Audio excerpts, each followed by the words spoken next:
অবশেষে দীর্ঘ প্রতীক্ষার পর শুভ উদ্বোধন হতে যাচ্ছে জকিগঞ্জ কানাইঘাটের মধ্যে সবচেয়ে বিলাসবহুল, উন্নত এবং সুযোগ সুবিধা সম্পন্ন দৃষ্টিনন্দন কনভেনশন হল।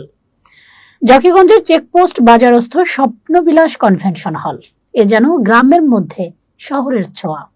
জকিগঞ্জের স্বপ্নের প্রতিষ্ঠানটি আগামীকাল শনিবার দিনব্যাপী বিভিন্ন আয়োজন, দোয়া মাহফিল, মধ্যাহ্ন ভোজন এবং ইসলামিক সঙ্গীত অনুষ্ঠানের মধ্য দিয়ে যাত্রা শুরু করছে প্রতিষ্ঠানটি। বিস্তারিত থাকছে নিউজ অব জকিগঞ্জ থেকে জাকির আহমেদের রিপোর্টে। প্রিয় দর্শক, গত কিছুদিন পূর্বে আমাদের এই পেজের মাধ্যমে জকিগঞ্জের চেকপোস্ট বাজারে স্বপ্নবিলাস কনভেনশন হলের একটি প্রতিবেদন দিয়েছিলাম।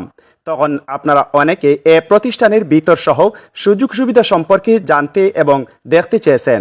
আজ আপনাকে দেখাবো। এবং তার আগে বলে রাখি, জেলা শহর থেকে 100 কিলোমিটার দূরে সীমান্তবর্তী এলাকা জকিগঞ্জ উপজেলা। এ উপজেলার মানুষ এক সময় উন্নত পরিসরে যে কোনো সামাজিক অনুষ্ঠান সম্পন্ন করতে হলে যেতে হতো জেলা শহরে। দেখা যায় এলাকার সবাই প্রায় শহরমুখী। প্রান্তিক এলাকার সাধারণ মানুষের জন্য কেউ বিগ বাজেটের মধ্যে কিছু করতে চায় না। এবার নিজ এলাকার মানুষের স্বপ্ন পূরণে একটি আধুনিক ও মানসম্মত কনভেনশন হল নির্মাণ করে দেখিয়ে দিয়েছেন ইচ্ছা থাকলে সবকিছুই সম্ভব।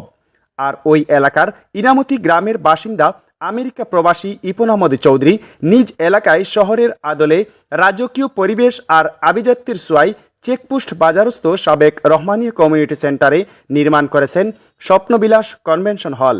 অপেক্ষা শুধু রাত পোহাবার। জকিগঞ্জের মানুষের দীর্ঘ প্রতীক্ষার অবসান হচ্ছে আগামীকাল শনিবার। দিনব্যাপী বিভিন্ন আয়োজন, দোয়া মাহফিল, মধ্যাহ্নভোজন এবং ইসলামী সঙ্গীত অনুষ্ঠানের মধ্য দিয়ে যাত্রা শুরু করছে প্রতিষ্ঠানটি। সামনে রয়েছে পর্যাপ্ত গাড়ি পার্কিংয়ের ব্যবস্থা। ভিতরে প্রবেশ করলে বুঝে ওঠা অসম্ভব এটা গ্রামে নাকি শহরে। রয়েছে পরিষ্কার পরিচ্ছন্নতা, নান্দনিক সকল কারুকাজ, বরকনের আলাদা আলাদা স্টেজ, পার্টি কিংবা কনফারেন্সের জন্য রয়েছে আলাদা ব্যবস্থা।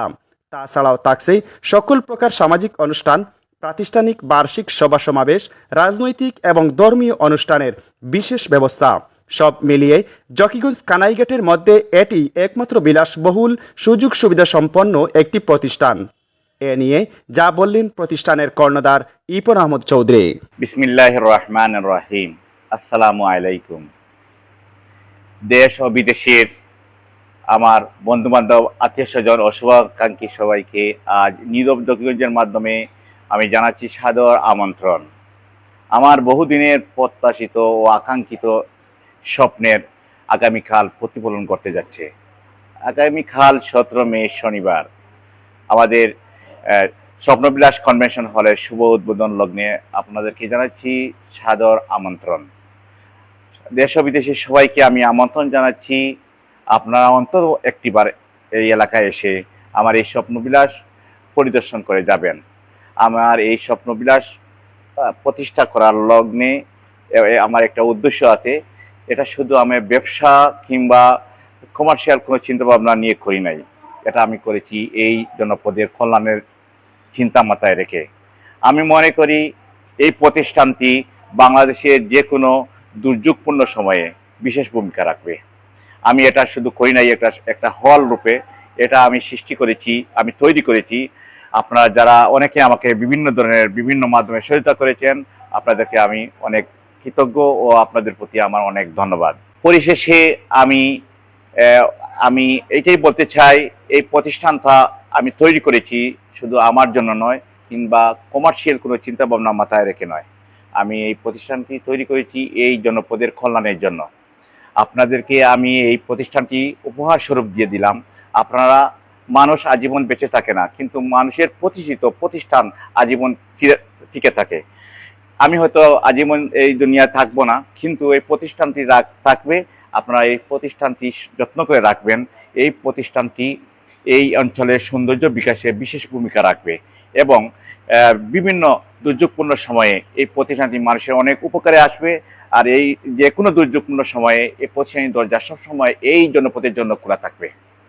ধন্যবাদ আপনারা সবাইকে, ধন্যবাদ নিউজ অব জকিগঞ্জকে। আর আপনারা সবাই, আবারও বলছি, আপনারা কালকের এই অনুষ্ঠানে সবাই যোগ দিয়ে এই অনুষ্ঠানকে সুন্দর ও সাফল্যমণ্ডিত করবেন এবং আমার জন্য দোয়া করবেন। আরও যেন ভবিষ্যতে আমার অনেক পরিকল্পনা আছে এই জনপদকে নিয়ে, এই জনপদের মানুষের কল্যাণের জন্য। আমি যেন আমার সব স্বপ্নকে বাস্তবায়িত করতে পারি। সবাই ভালো থাকুন, সুস্থ থাকুন, সুন্দর থাকুন, এই প্রত্যাশাকে সামনে রেখে আজকের মতো খুদা হাফেজ। আসসালামু আলাইকুম।